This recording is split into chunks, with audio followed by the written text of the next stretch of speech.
आई हैं और आप लोग को पता है ये आम आदमी पार्टी की फाउंडर मेंबर भी रही हैं और जो चीज़ 2 दिनों से हो रहा है दिल्ली में हम सब देख रहे हैं उस पर बहुत सारी बातें ऑब्जर्वेशंस लेके शादिया दी आई हैं। शादिया दी आप।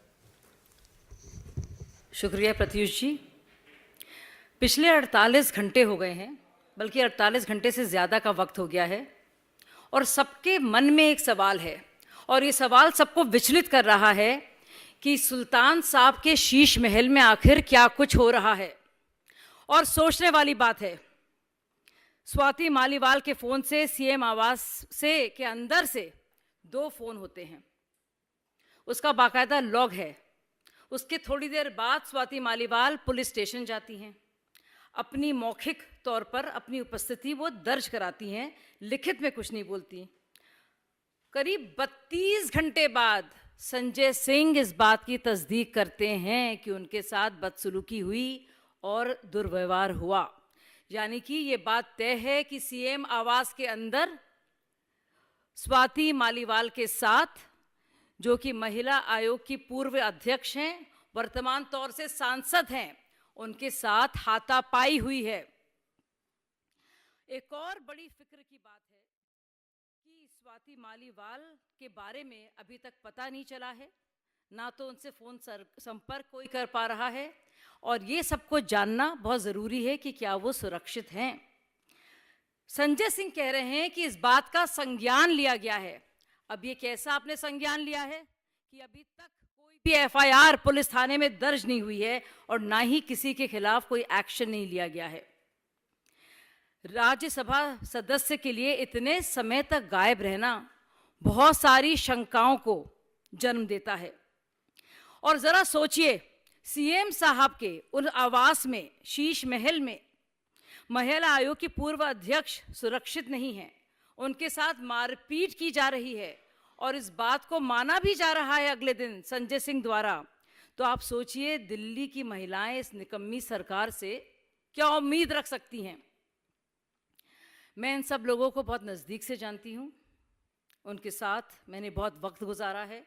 उन सब के आपसी रिश्ते क्या हैं, क्या इनर डायनामिक्स हैं, उसका खासा इल्म है मुझे। और साथियों, ये जो गंदगी आप देख रहे हैं, अब मैं उसके बारे में पूरी तरह से परिचित रही हूँ, इसीलिए मैंने वहाँ से जाने का मन बनाया। इस बात की व्याख्या मैंने कई बार अलग अलग इंटरव्यूज़ में भी की है और आप लोग भी अब देख रहे हैं क्या असली चेहरा है, क्या चरित्र है आम आदमी पार्टी का और खुद सुल्तान साहब का। और एक और ज़रूरी सवाल केजरीवाल जी से मैं पूछना चाहती हूँ कि भाई, आपके सीएम आवास में क्या कुछ होता रहता है?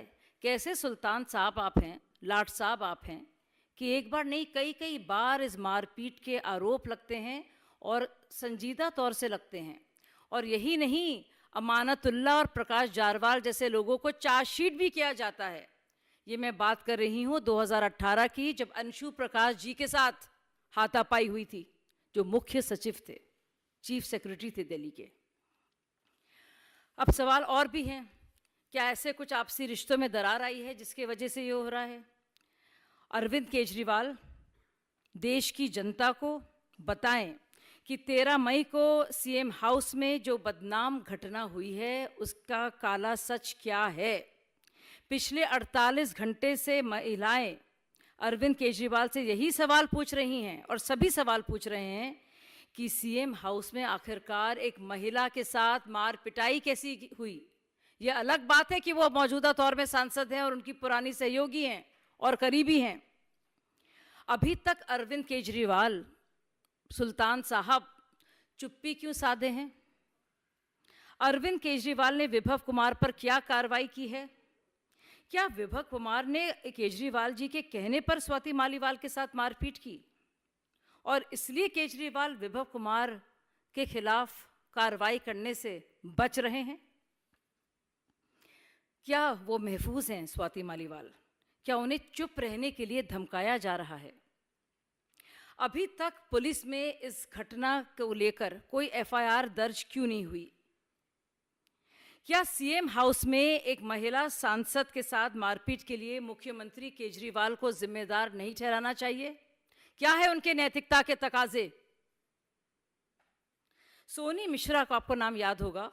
सोनी मिश्रा ने जो अपने साथ बदसलूकी को लेकर जो नरेला के तब के एमएलए शरद चौहान कर रहे थे, जब इस घटना के बारे में बताते हुए रोते पीटते हुए जब वो केजरीवाल जी के पास गईं, तो केजरीवाल जी ने क्या कहा? कॉम्प्रोमाइज़ कर लो।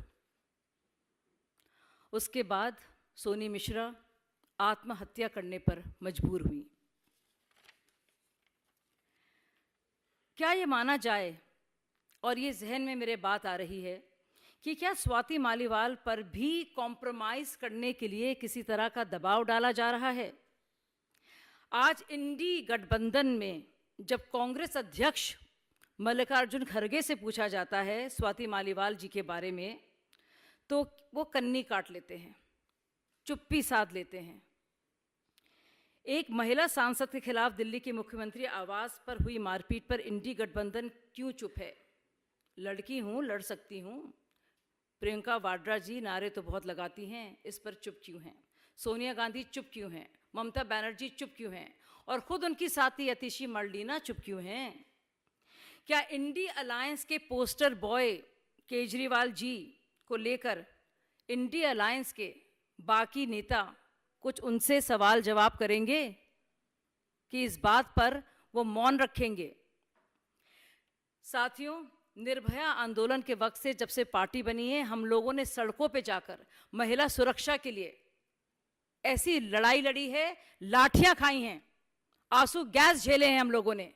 और आज का दिन ये कि दिल्ली के मुख्यमंत्री के घर पर, शीश महल के सुल्तान के घर पर बाकायदा मार पिटाई हो रही है, और अभी तक कोई साफ सुथरा जवाब नहीं मिल पा रहा है। सीधे तौर से ये पता नहीं चल पा रहा है कि उस 13 मई के दिन सुबह के वक्त क्या हुआ जिसने मजबूर किया स्वाति मालीवाल को 2 इमरजेंसी फोन कॉल करने पर और फिर पुलिस थाने जाने पर। धन्यवाद। I would like to say that it is indeed shocking that Kejriwal is quiet on this issue, that it has happened not once but even before, that there are actual cases of misbehavior, of actual beating, physical assault, and they go on within the confines of Sheesh Mahal of Sultan Kejriwal Sahab. Swati Maliwal, who happens to be the Rajya Sabha MP, a Rajya Sabha MP, who was heading the Delhi Commission for Women, and who has been a close confidant and a member of India Against Corruption, before that Kabir and Parivartan NGOs, and then Aam Aadmi Party, has indeed stated through her phone logs, it's obvious that she has been beaten up at the behest of CM Kejriwal. उनके कहने पर उनके साथ मार पिटाई हुई. And it is to be seen that Kejriwal has been quiet for the last 48 hours. The poster boy of India Alliance should answer, and their basic answers that Priyanka Gandhi, Mallikarjun Kharge, Sonia ji, Mamta ji, and others should ask of them, what makes them so quiet at this point of time? Folks, I've been saying this for a long time, and I have seen this sinister and sordid state of affairs within the party. I have witnessed this firsthand. Yes, I have witnessed it firsthand on many occasions, which is why, for people like me, it was untenable to stay on. Now all of you can see how sordid and how murky situation is in Aam Aadmi Party and what actually goes on there. And this has not happened for the first time. Imagine this is happening on the watch of Chief Minister in his residence, which is Chief Minister House. And never before in the history of independent India have we heard of a chief secretary being beaten up and a Rajya Sabha MP, a woman MP, being assaulted by Chief Minister's PA, so to speak. I know all the characters very well. It is impossible that Arvind Kejriwal's right-hand man, I should call him henchman because I know what he is like, would do so without being ordered by Kejriwal to do so. This is indeed very serious, and I think Kejriwal should come clean on this. Offer his resignation if he can't ask Vibhav Kumar to resign. We also would like to know as to how Swati Maliwal is. Is she safe? Is she being intimidated? Is some kind of rapprochement or compromise is being sought? Thank you so much. Any questions? Thank you. Thank you.